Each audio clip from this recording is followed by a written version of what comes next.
Assalamualaikum warahmatullahi wabarakatuh. Perkenalkan, saya Zainal Abidin, Fakultas Hukum Universitas Muhammadiyah. Nah, dengan ini saya ingin menerangkan terkait tugas paper mata kuliah Hukum Anti Korupsi Internasional. Yang mana dalam paper ini kami mengangkat judul terkait metode follow the money sebagai landasan dalam pembuktian perkara korupsi dan pencucian uang. Baik, yang pertama saya akan memaparkan pendahuluan dari paper saya yang mana terkait praktek korupsi. Apa itu praktek korupsi? Praktek korupsi merupakan salah satu pelanggaran hukum yang dapat dilakukan siapa saja, di mana saja dan kapan saja. Di mana hampir di seluruh negara, baik negara maju maupun negara berkembang, tindakan korupsi seringkali terjadi dalam bentuk mulai dari suap, gratifikasi, penyalahgunaan kekuasaan, hingga penggelapan. Follow the money secara harfiah berarti mengikuti kemana uang hasil kejahatan itu bergerak, dari tahap penempatan hingga tahap integrasi ke dalam sistem keuangan yang sah. Pendekatan ini sangat efektif dalam fokus bergeser dari kesalahan pelaku, yaitu mens rea-nya, ke sifat ilegal aset. Keberhasilan mengungkap TPPU seringkali menjadi kunci untuk membuktikan tipikor. Penerapan follow the money ini di Indonesia memiliki landasan yuridis yang sangat kuat, terutama didorong oleh Undang-Undang Nomor 8 Tahun 2010 tentang pencegahan dan pemberantasan tindak pidana pencucian uang. Undang-undang ini secara eksplisit memperkenalkan konsep yang revolusioner dalam hukum pidana ekonomi, yaitu pembalikan beban pembuktian. Mekanisme ini menurut terdakwa untuk membuktikan bahwa aset yang dimilikinya tidak berasal dari tindak pidana. Prinsip ini sangat penting untuk mengatasi kerumitan pembuktian tindak pidana korupsi yang tersembunyi. Demikian implementasi FTM atau follow the money di lapangan dihadapkan pada tantangan yang sangat besar, terutama terkait kerahasiaan bank dan kebutuhan akan sinergi antar lembaga penegak hukum. Institusi-institusi seperti PPATK, Kejaksaan, dan Kepolisian harus bekerja dalam koordinasi yang sangat erat dan terstruktur. Artikel ini bertujuan untuk menganalisis, atau paper ini bertujuan untuk menganalisis secara yuridis kedudukan dan landasan hukum metodologi follow the money sebagai instrumen pembuktian dalam praktek tindak pidana tipikor atau tindak pidana pencucian uang. Kami akan mengkaji pasal-pasal kunci Undang-Undang Tindak Pidana Pencucian Uang, menelaah mekanisme pembalikan beban pembuktian, dan mengidentifikasi tantangan prosedural serta kelembagaan dalam mengoptimalkan pemulihan aset. Melalui paper ini diharapkan dapat dihasilkan rekomendasi yang komprehensif untuk memperkuat penegakan hukum pidana ekonomi dan memastikan dana hasil kejahatan dikembalikan kepada negara.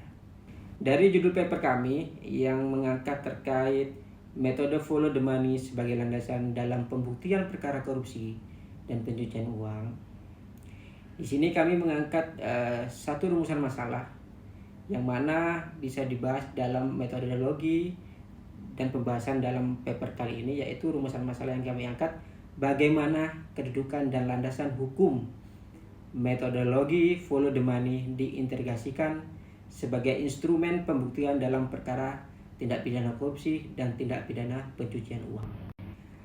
Metode penelitian yang kami angkat untuk paper kali ini yaitu terkait penelitian ini menggunakan penelitian hukum normatif atau doktrinal yang terfokus pada pemeriksaan dokumen dan aturan hukum sebagai sumber data utama yang diyakini relevan dengan isu yang dikaji. Cara yang dipakai meliputi pendekatan undang-undang, pendekatan konsep-konsep hukum, dan pendekatan perbandingan hukum.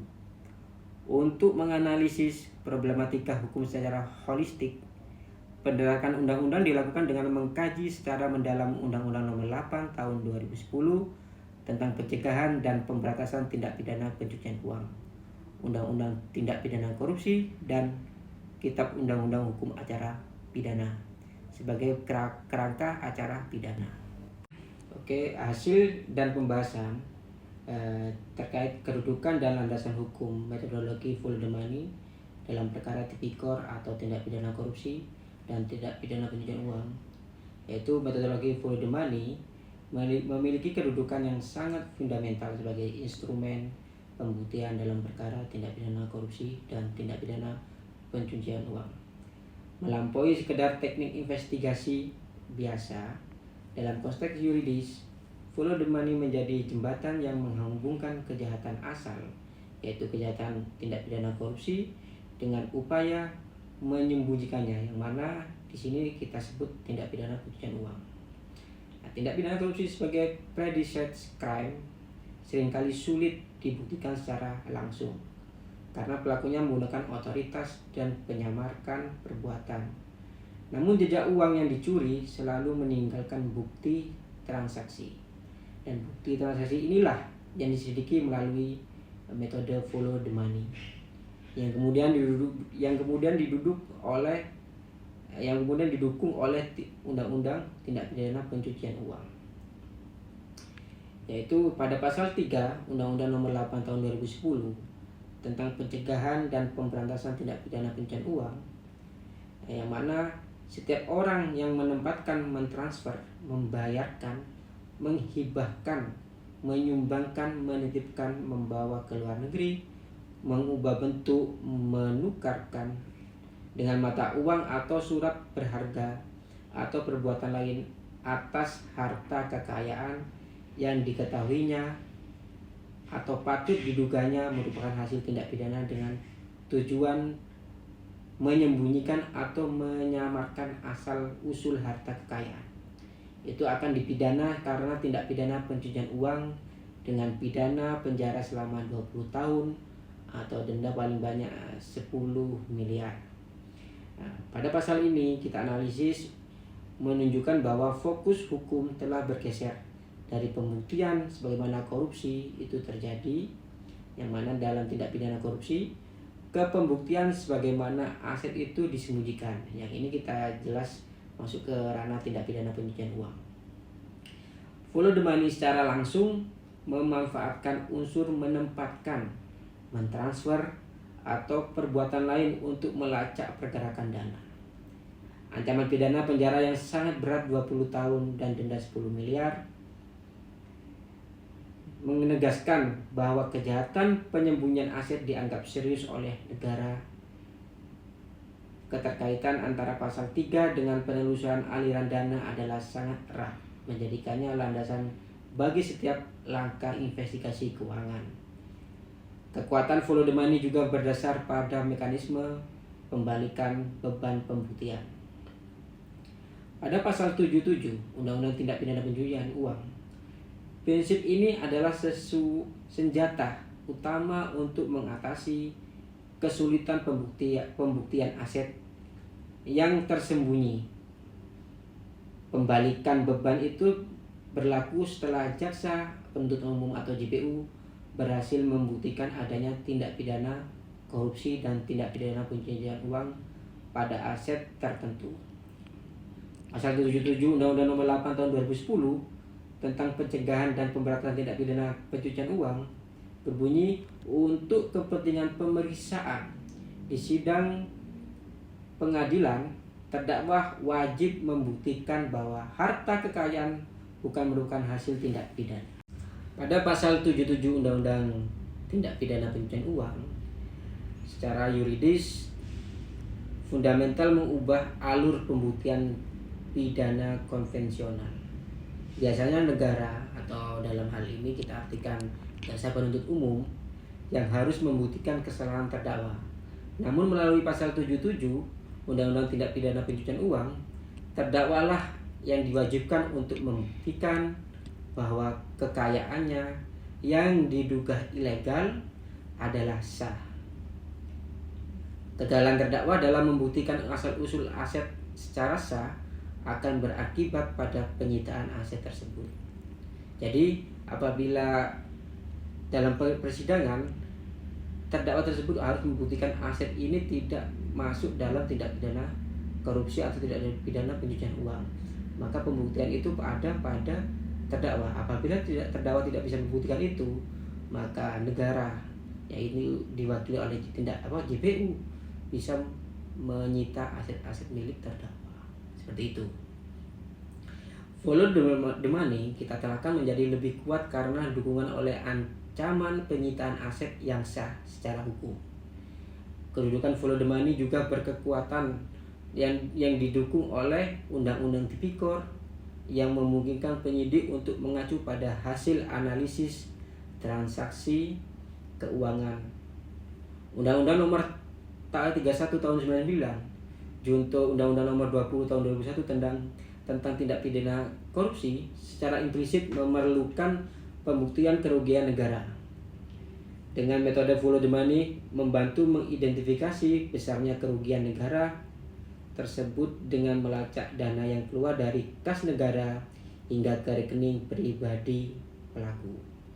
Ini menciptakan sinergi hukum di mana tindak pidana pencucian uang menjadi alat untuk mengukur dan membuktikan tindak pidana korupsi. Dengan demikian, penerapan metode follow the money dihadapkan pada hambatan yuridis, terutama terkait kerahasiaan bank yang diatur dalam Undang-Undang Perbankan. Meskipun Undang-Undang Tindak Pidana Pencucian Uang pada pasal 41 memberikan pengecualian terhadap kerahasiaan bank, proses formal permintaan data perbankan seringkali memakan waktu. Keterlambatan ini memberikan waktu bagi pelaku kejahatan untuk memindahkan dana ke yurisdiksi asing sehingga menggagalkan upaya follow the money. Oleh karena itu, diperlukan prosedur standar yang lebih cepat dalam mekanisme permintaan data perbankan. Follow the money juga menjadi dasar utama bagi pemulihan aset melalui mekanisme penyitaan dan perampasan.